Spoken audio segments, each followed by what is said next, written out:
Hi, I'm Helen from eSpares.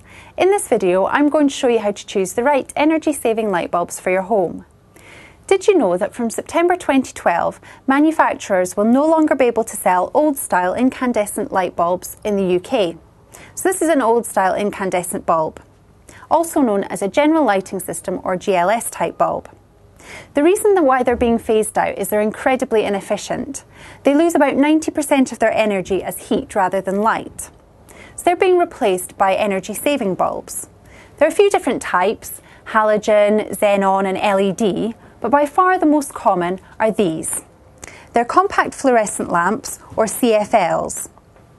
They typically last about 10 to 15 times longer than incandescent bulbs, and they use much less energy.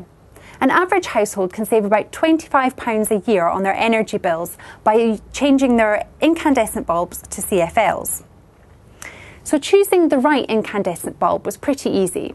All you needed to know was the type of fitting and the wattage.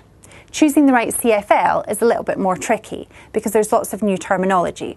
So here's what you need to know. The first thing you need to make sure is you get the right fitting for your CFL. There are two main types of fitting: the bayonet cap and the Edison screw. Both come in a complete range of sizes. The most common size of bayonet cap is 22mm, which is often just known as the BC. The most common sizes of Edison screw are the standard Edison screw, which is often just called the ES, and the small Edison screw, which is often just called the SES. Now, CFLs normally come in this tubular or helix design, but you can get ones that are designed to look more like incandescent old-style bulbs. Next up is wattage. Now, wattage is a measure of the power the bulb uses. And with old incandescent bulbs, it was also an indicator of how bright the bulb would be.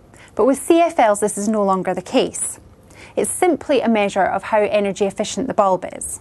So you'll find the wattage on the packaging. The lower the number, the better. And you'll find an energy efficiency rating, A being the best. You'll also find an indication of how long the bulb will last. A CFL can last up to 8 years. Brightness is now measured in lumens, a number typically between 400 and 1400. So to give you an indication, an old 60-watt incandescent bulb is equivalent to approximately 700 lumens, and an old 100-watt bulb is approximately equivalent to 1400 lumens.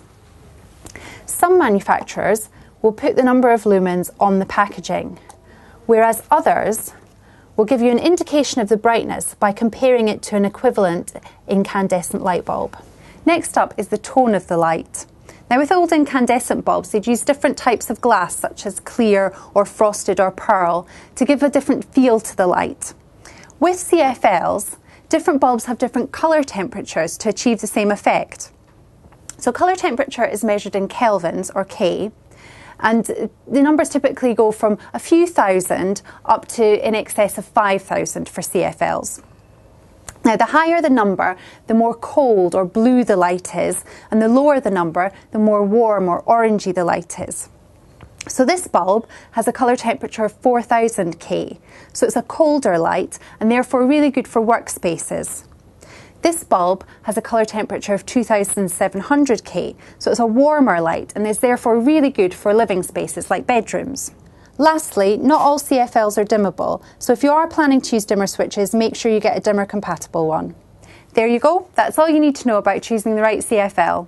CFLs and other types of energy saving light bulb are available on the eSpares website. Thanks for watching.